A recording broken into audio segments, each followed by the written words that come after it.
Yeah, here I am playing with my hair. First thing, yes. Good morning. Oh boy, it's nasty out there. It's been raining most of the evening.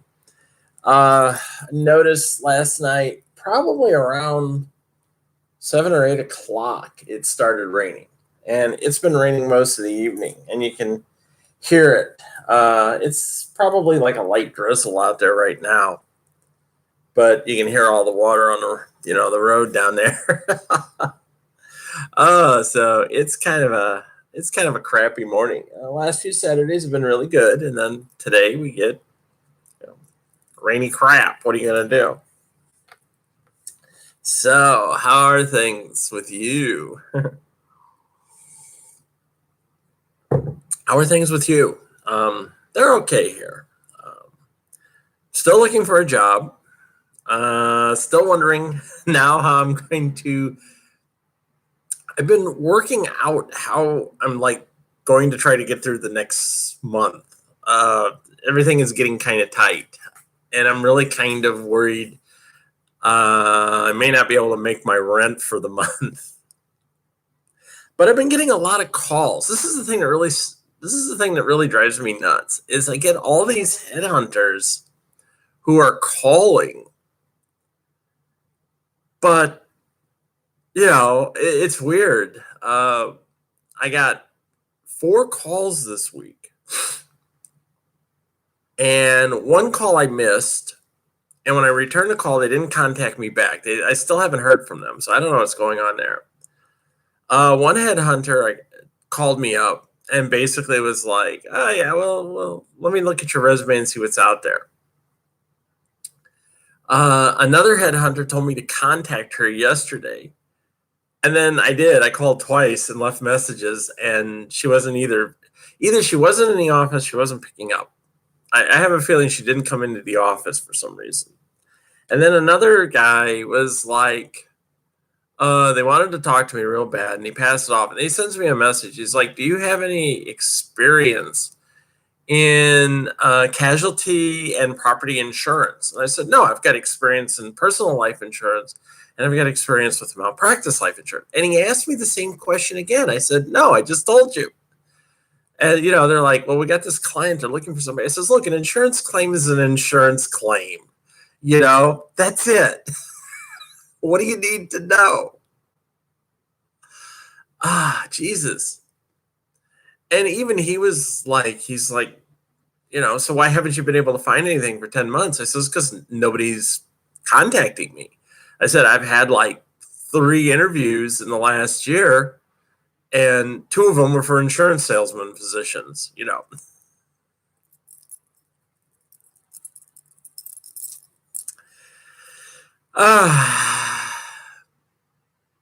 And I flat out have told a couple of headhunters. I said, the reason nobody's contacting me is they start looking at the resume and they see how much experience I have, and the first thing they think is, well, either this person's going to want $100,000 to work for us, or they're 61 years old, 61 and a half now, and they're only going to stay with us for a few years and then they're going to leave. So nobody wants to touch me. It's an age discrimination, experience discrimination thing. And you always hear these companies say, "We want the people with the best experience." What they don't mention afterwards is that we only have to pay like at 40% of their market value. It really is. It's the same thing I ran into when I was laid off for 3 years, back from 2008 through the end of 2011, is that nobody really wants to touch you when you've got tons of experience, plus you're over 50 years of age. It's the catch-22. They want the best people with the best experience, but companies don't. They really don't.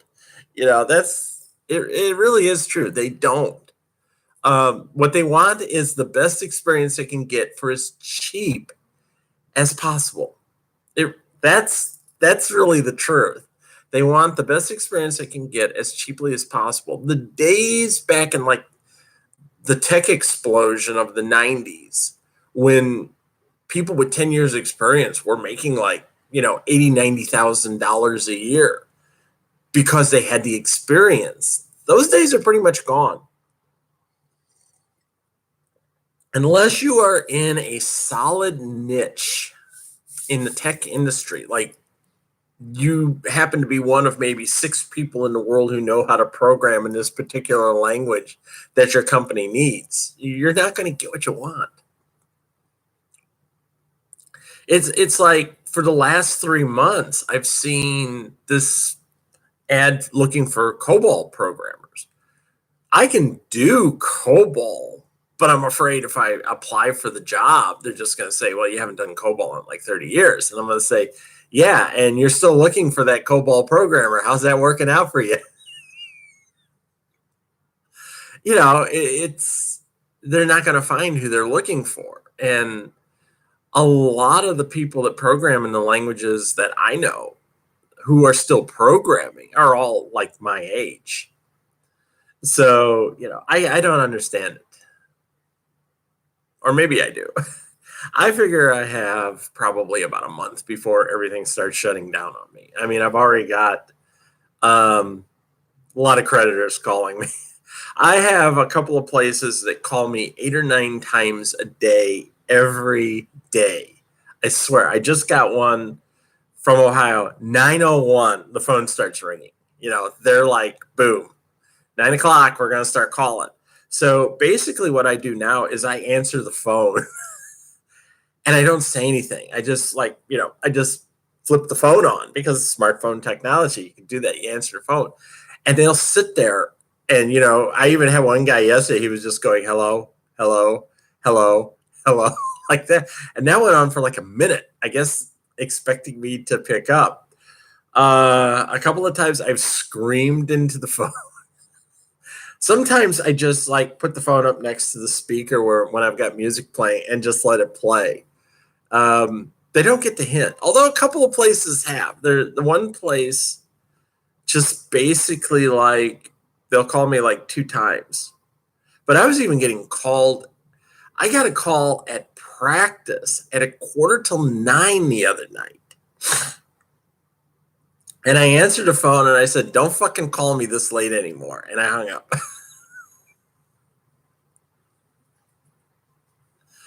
I'll get through this, guys. I am going to figure this out. I'm going to get through this. I'm not going to starve. I'm not going to be homeless. Something's going to happen. I'm going to get through this. So don't worry about me. Actually, it's real weird because 6 months ago, I'd have probably tossed myself off the balcony by now. One way or the other, I'm getting through this. It's going to happen. So I will get through this. I got writing news too. I haven't been writing anything new because I've been editing. I've been doing a lot of editing this last week. And I've been going back to the A's Advanced novel and doing a lot of editing there. And I do mean straight up polishing, getting shit cleaned up type of editing. And I talked to my one friend, April Marie Cavavan, who I told you about last week, who's doing covers. She said she would actually try to play around with doing a cover for me. So I sent her Act 1 of, A for Advanced. And she got back to me and we talked for a while. And she's like, look, 125,000 is really, that's a lot. You want to try to keep your novel lengths between 65 and 80,000 words, 65, 85,000 words.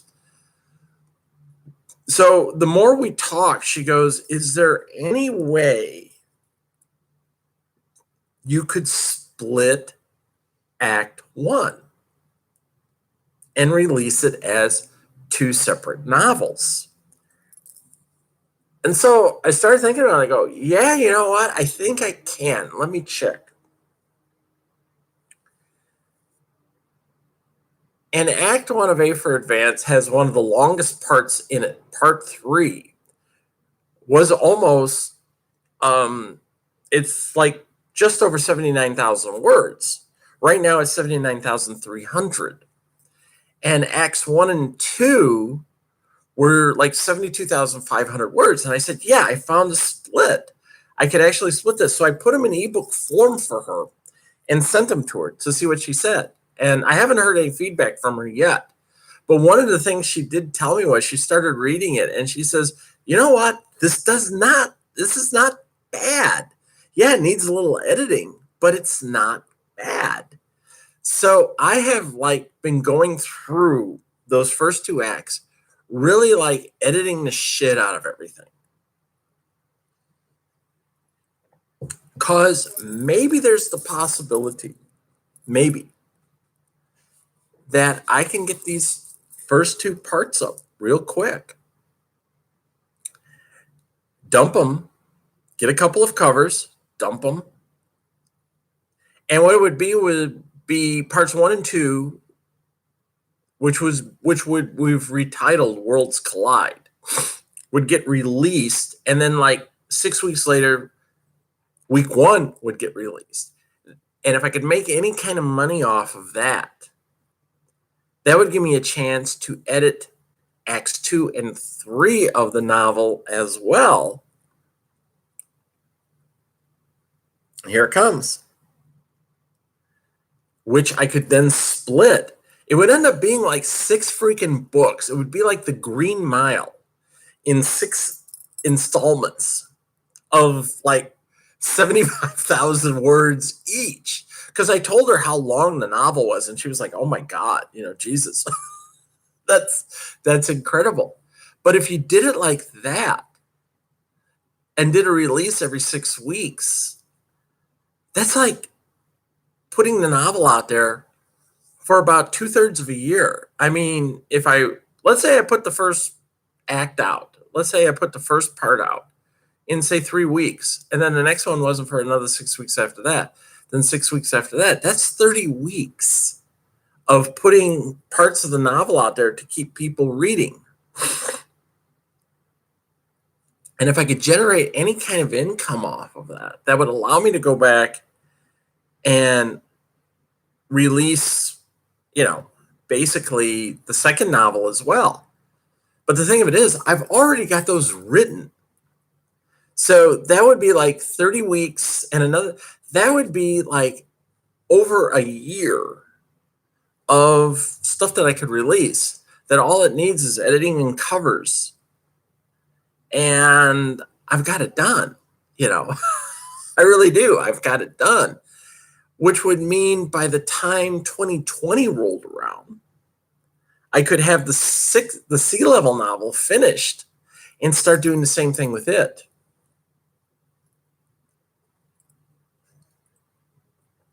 And if it generates any kind of buzz, then move on to the next novels.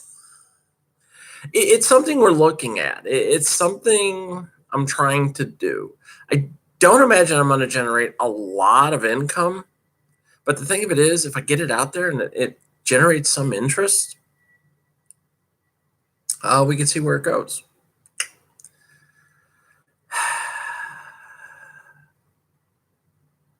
Yeah.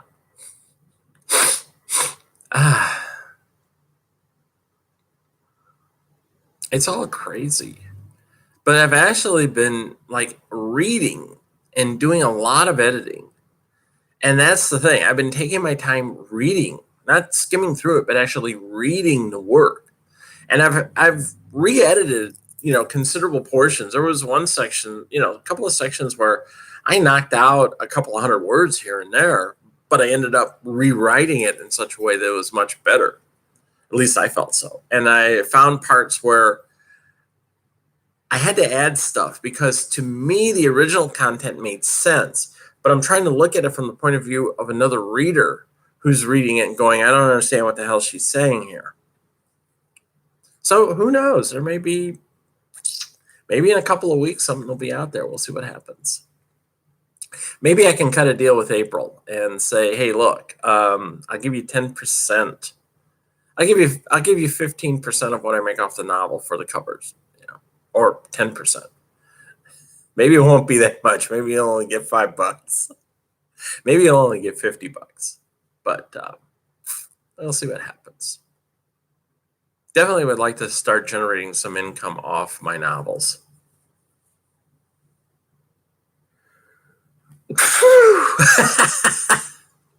So yeah, I've actually been doing that. I've been going back and forth between the A-level novel and the C-level novel and re-editing, doing that sort of stuff. And I'm getting an appreciation for what it takes to actually sit down and look at your work objectively and say, okay, this needs to go. Or we need to enhance upon this. Yeah, there's a couple of things that I just exited. I'm sure that there are things that I could completely pull the hell out of the novel. And it probably wouldn't affect it that much. But if you look at it, the way we're doing it, if we are talking about like a Green Mile style, release, and for those of you who aren't old like me, when Stephen King originally released The Green Mile, and I think I have it in one of my boxes over here. I'll have to pull them out because I brought some of my books with me, especially my Stephen King books. When Stephen King originally released The Green Mile, he did it in the same way that he remembered novels being released when he was a kid. Some novels would do the same thing. They would serialize. Some did it within magazines. Science fiction was really great for serializing novels within magazines like Astounding Science Fiction and Amazing Worlds and stuff like that. They would serialize the novels before they would come out. King said he remembered several novels, instead of releasing like the whole thing at once, they would release portions of it over a period of like 5 or 6 months. So he originally did that with The Green Mile. He released different sections of the novel over a 6-month period of time. So you'd have to go back to the bookstore every month to get that part of the serialization. It's the only time he ever did it. And I have all 6 of those books because that's what I did. When I read that he was actually going to do that, I said, okay, this is what I want to pick up. And he said he kind of did it because it was a throwback to his childhood. He remembered reading that way, and he wanted his readers to experience the same thing that he went through, because it was sort of like when you went to the movie theaters when he was a kid. You were still in the 50s seeing serialized programs where you would have an entire story laid out, but you had to go back to the movie theater like every other week or every month to see the next chapter in the story.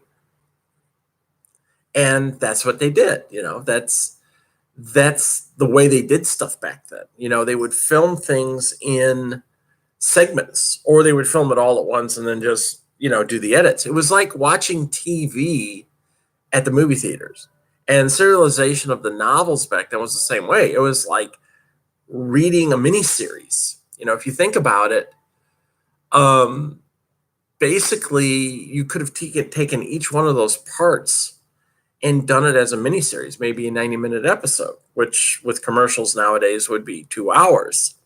Yeah. A lot of British serials are like that. When you think about it, it's one long story split into 3 to 6 episodes. That's how a lot of British television is. It's an interesting concept when you think about it. And if it's a good story, you're leaving your readers wanting to come back that next month to come and get it. And if I remember correctly, Um, if I remember correctly, he was selling each segment for like $1.95. Like I said, I'll have to dig through my boxes over here and see if I can find them and show them to you next week because I don't really remember. This happened in it happened in the 1980s. So it was kind of a weird experiment, and I loved it. And he never did it again, probably because the editors and everything were like saying, Stephen, the only reason you can get away with this is because you are Stephen King. And not many other authors have ever done that. But if you think about it, he was selling these for like $2 a pop. I can't remember. It was either $1.95 or maybe it was 99 cents. I don't remember.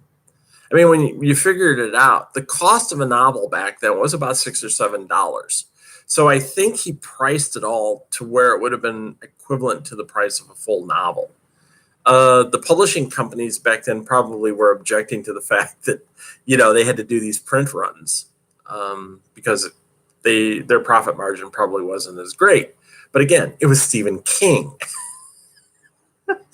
Back then he ruled the publishing world. I think what was it? It was on, I think, Family Guy once where they joked about Stephen King going into his agent. And he was like, the agent's like, okay, Steven, what do you got for me this week? And Steven's kind of looking around and he's going, I got a story about, and then he points at the desk of his agent, an evil lamp. And his agent just looks at him and goes, you're not even trying anymore, are you? And he's like, it's evil. It's evil. But, when you get really, really popular, you do find that you can sell pretty much anything. Steve Martin talked about this in a Playboy interview he did. I think it was sometime in the 80s. And it was right around the time that he did LA Story, which actually is like a minor masterpiece. I loved LA Story. It's sort of like his vignette, series of vignettes to LA in the 80s. And it's one of the few times you're going to get to see Patrick Stewart with hair. The three main times that you can see Patrick Stewart with hair, when he's playing a snooty maitre d' in LA Story, when he's playing Sir Janus in the miniseries I, Claudius, and when he plays, oh God, what the hell is it? Guinevere's father in Excalibur. Yeah, he's got hair. He has hair. I think he was actually wearing a tube for LA Story because he even said he was wearing a toupee at the time he tried out for Star Trek The Next Generation.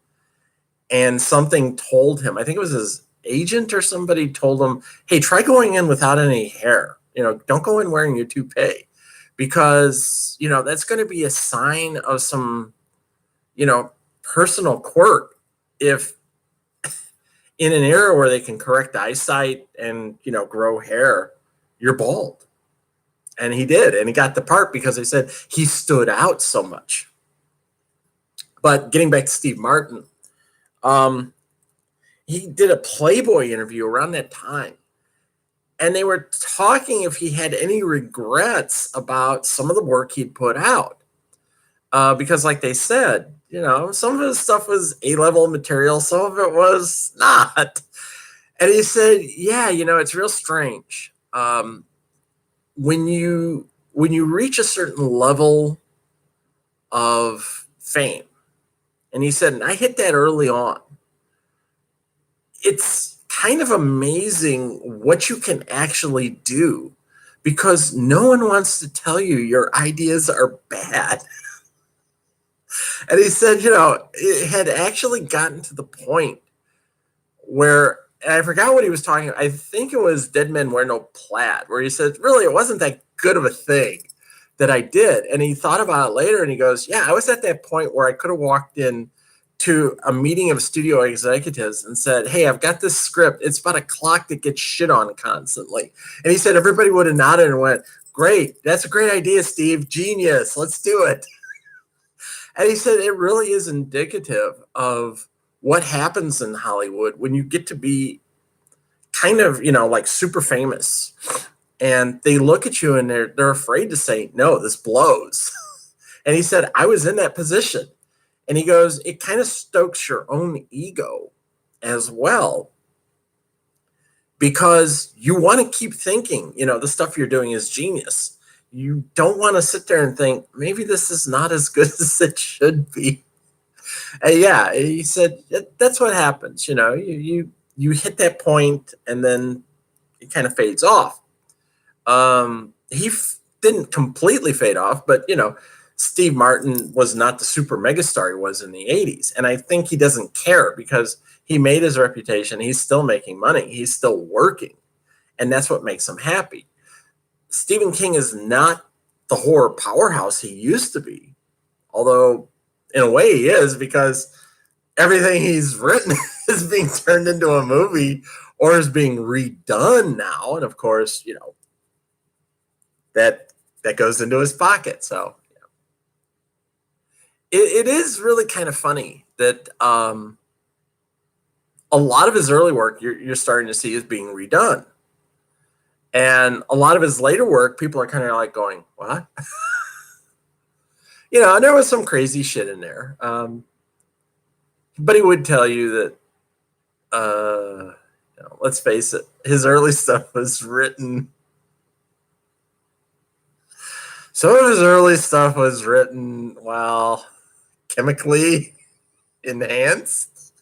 Or as he said, when he wrote the Tommyknockers, he literally cannot remember writing the damn novel because he was so high and drunk all the time that it's just like, there's something to be said about creative people who were like that.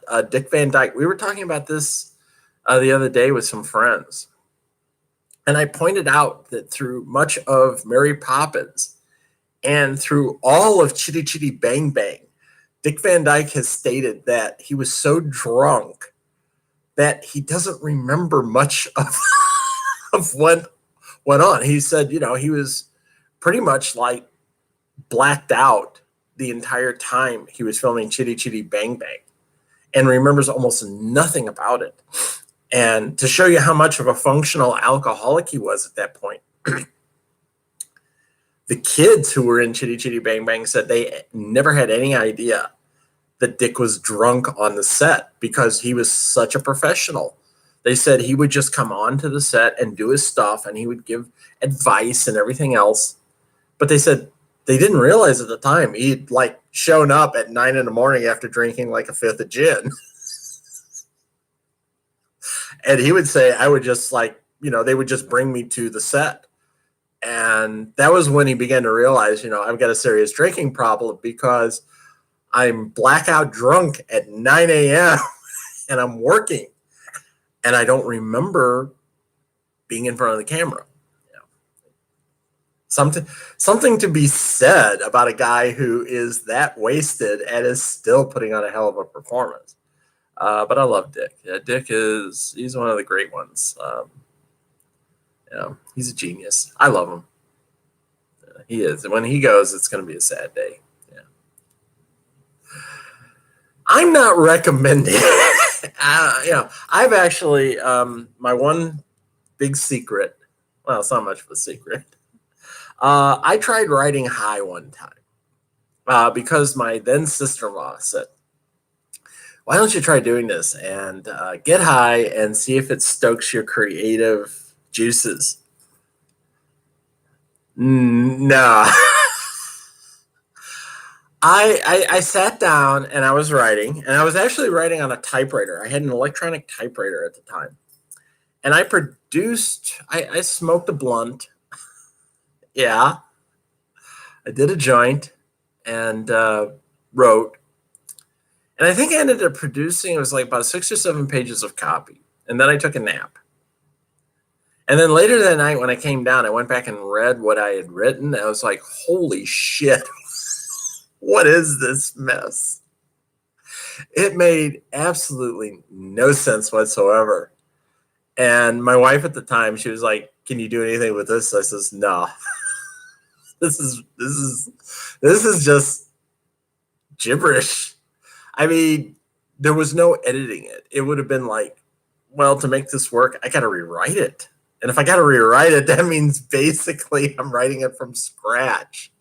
I said, this is just a fucking mess. It was. It was just, holy shit.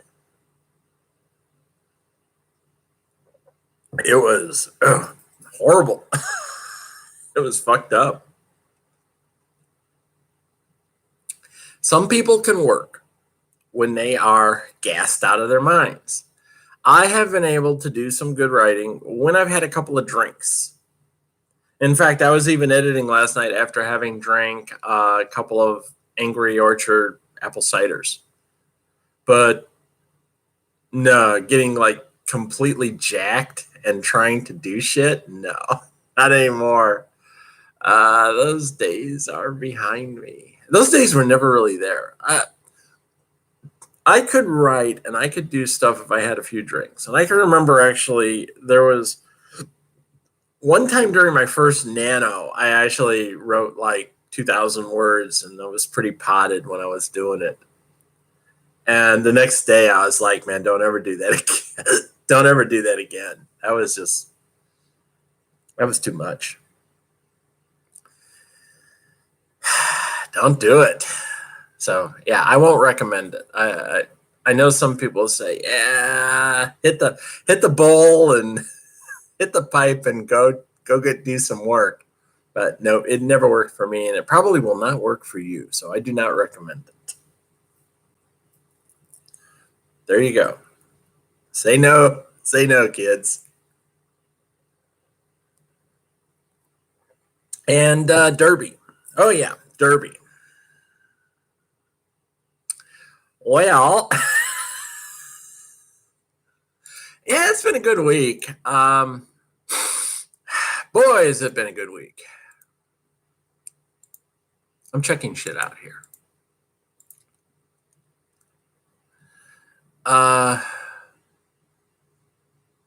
Well, first off, let me put this out there. If you've been following the news, you saw that the gang of fascist idiots down in Washington, D.C. are now basically wanting to rewrite the law so that it states that transgender people basically will not exist as far as the federal government is concerned.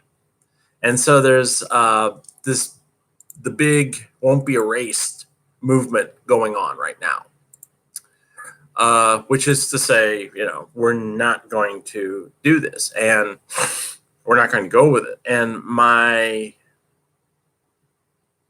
governing league, the Women's Flat Track Derby Association, put out a statement that says they back and support all their trans players or players who are of, various gender, somewhere along the spectrum, gender queer, gender fluid, transgender, women, cis women, they support them all. And my league actually put out the same statement. They posted it, I believe it was last night, saying that they stand behind all their trans players. So there you go. My league and my governing body has my back. So I feel pretty good about that.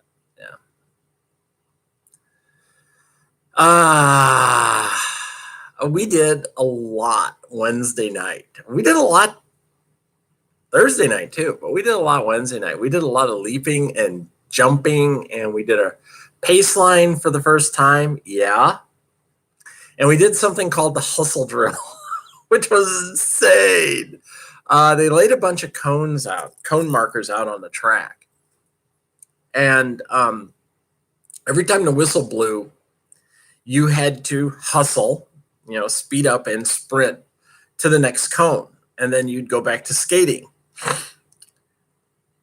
Depending on where you were skating to, and depending on how often that whistle blew, you could find yourself hustling around the track the whole way. And I actually did find myself sort of like sprinting around about 2/3 of the track at one point. And they made us do this for 5 minutes, and then we cooled down for about a minute. Then they stopped us and told us to turn around and skate for 5 minutes in the opposite direction, doing the same damn thing.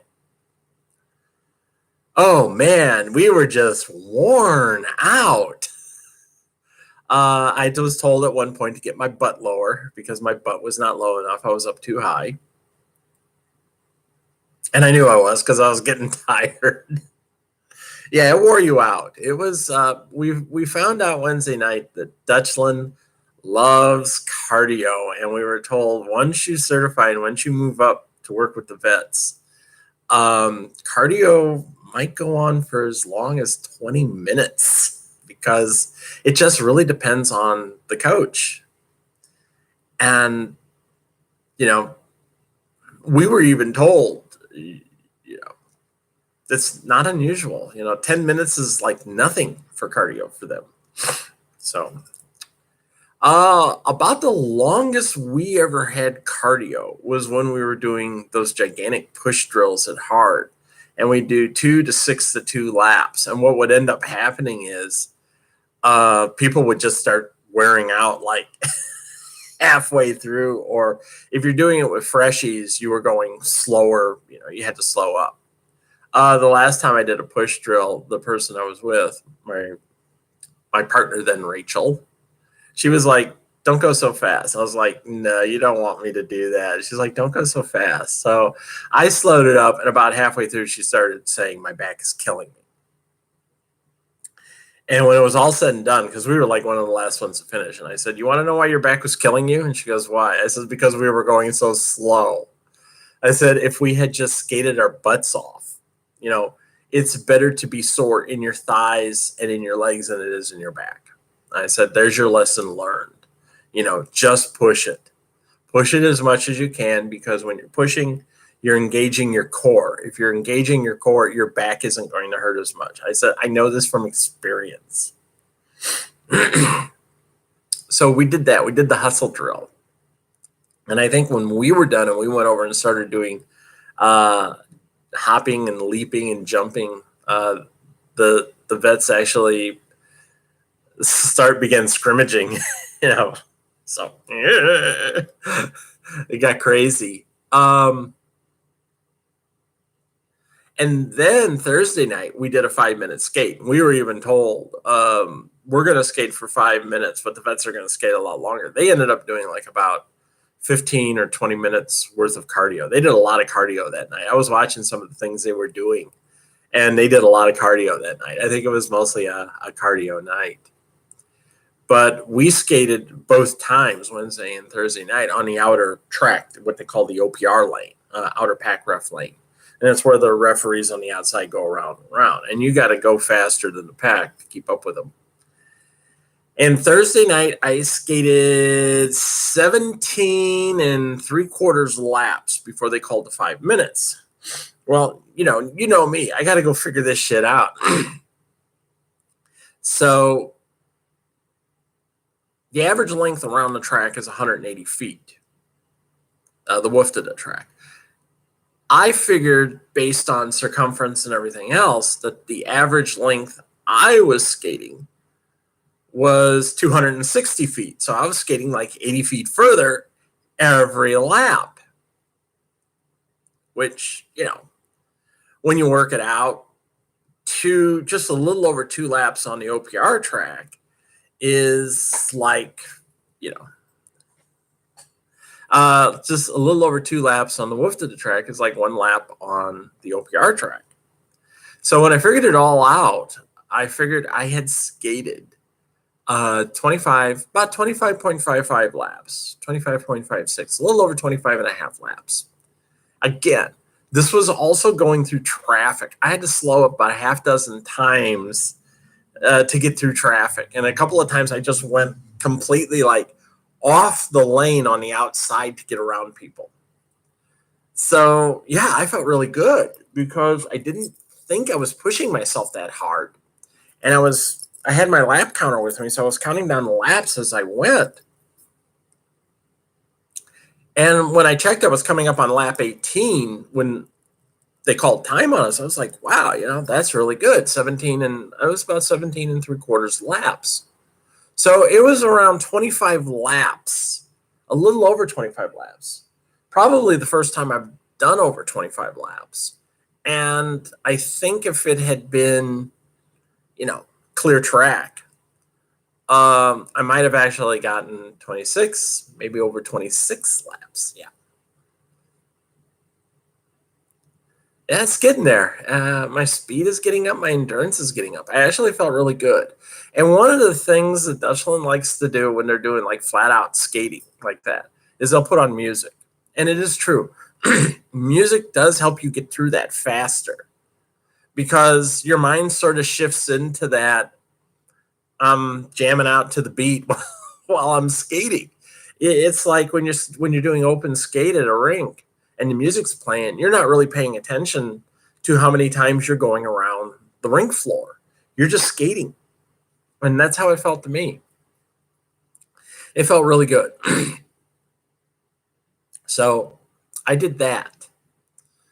And then, like I said, we did a lot of leaping. My plow stops are actually getting much better. I'm finally figuring out how to come to a complete stop.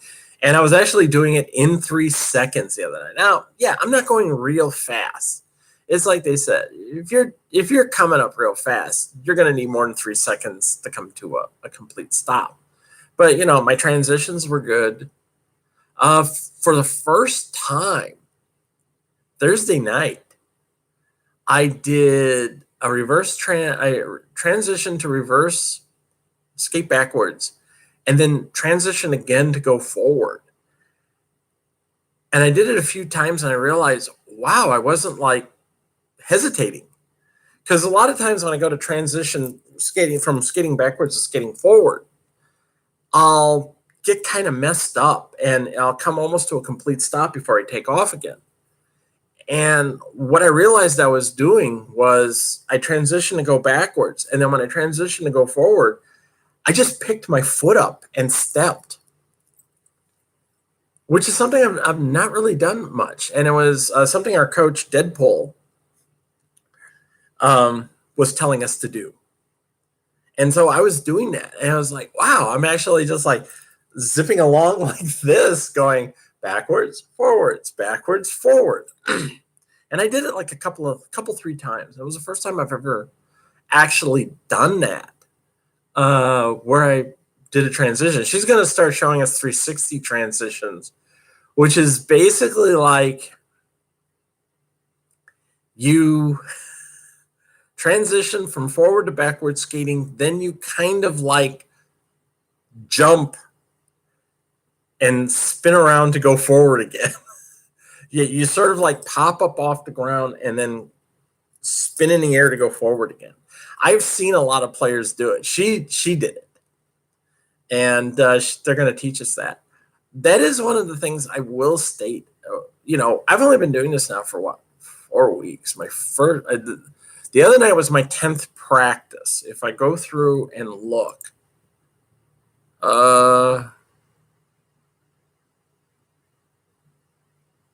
1, 2, 3, 4, 5, 6, 7, 8, 9, 10. Yeah, I've had 10 practices over 1, 2, 3, 4 weeks.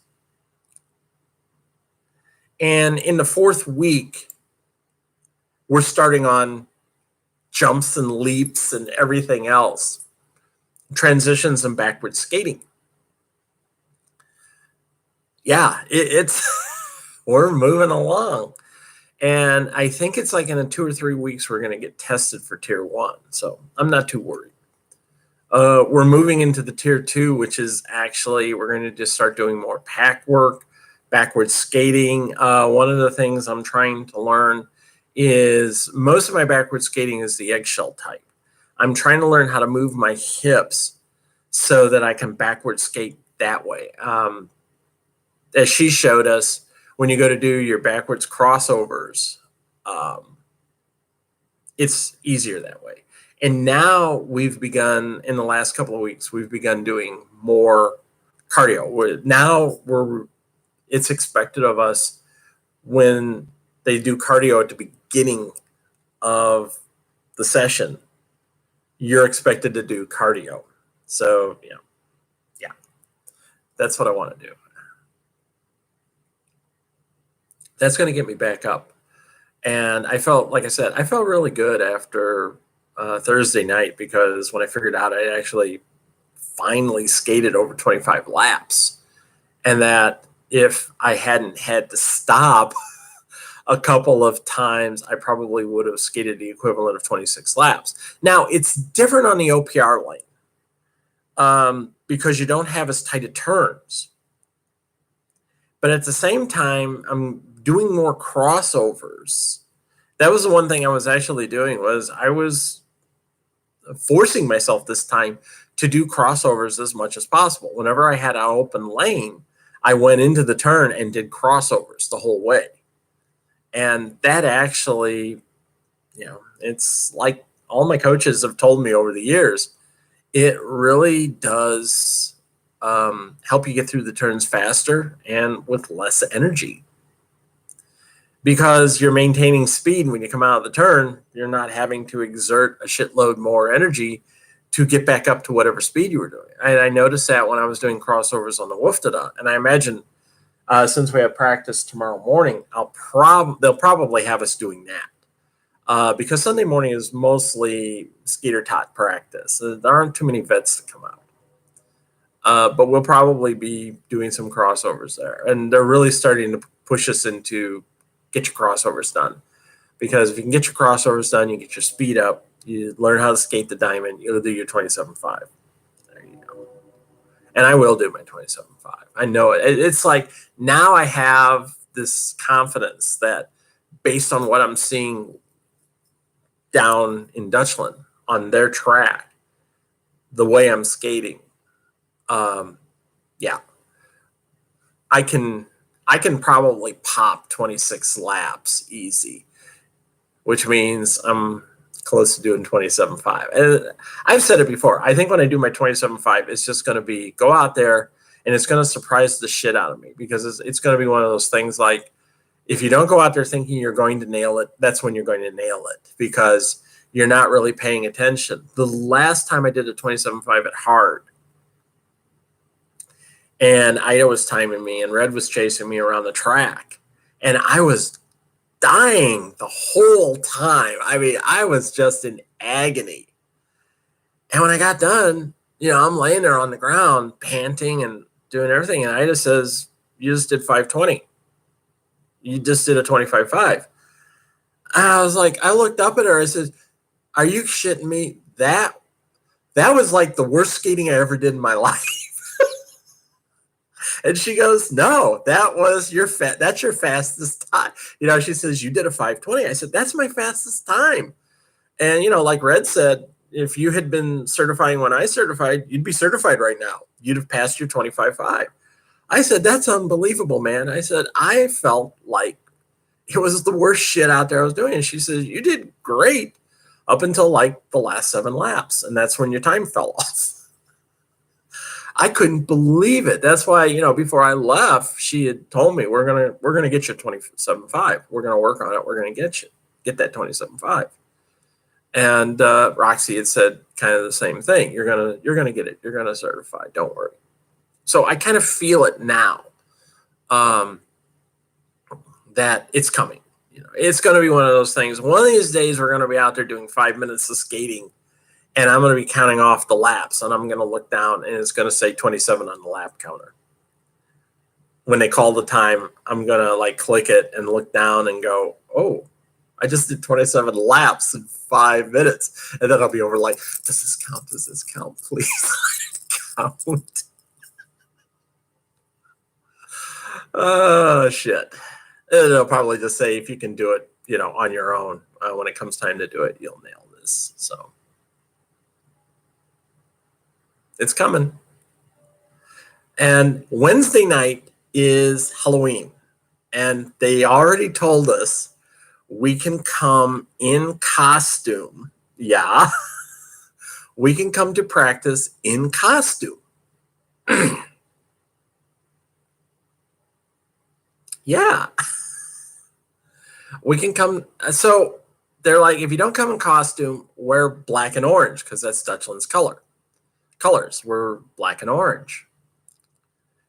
And I'm like sitting here going, well, I don't really have any money for a costume. And the one time I tried doing a costume at Heart, I ended up looking really horrible, horrendous as hell. And then I thought, hey, wait a minute. I've got an orange skater skirt. Yeah, I do. I have that short mini skirt. It's a skater skirt. That's what they call them. And I've got the black tank top and I've got the black leggings. And I thought, maybe I should get a pair of fishnet stockings. And I'll put on my orange skater skirt with the black tank top. And I'll do up some makeup, like heavy green eyeshadow, and wear my green wig, and I can go like, I can pretend to be a derby girl. But I'm thinking like that. I'm looking around, and I'm going to see about getting a pair of fishnet stockings. And if I get that, you'll see the picture of me in fishnet stockings. Like an old derby girl, yeah, and skating that, and like do up my makeup and do the heavy eyeshadow, and maybe like do a little light blue along the sides here, or do blue eyeshadow with green around here. I don't know. I want to try something weird.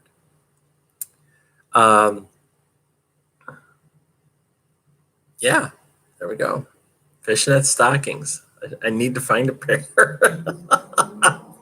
I need to find a pair. So I could say, yeah, at least once I skated in fishnet stockings. Oh, yeah. And then I've got a pair of like short leggings, like real short, which if I roll them up and out, it'll keep me from getting chub rub on my thighs. But yeah, fishnets. And then wear that, yeah. And then you see a picture. I'll probably wear either my green wig or my pink wig. I don't know which one.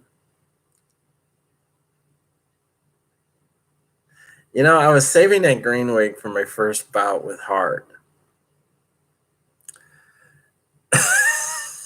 I don't know. We'll see. Maybe I'll wear the green wig.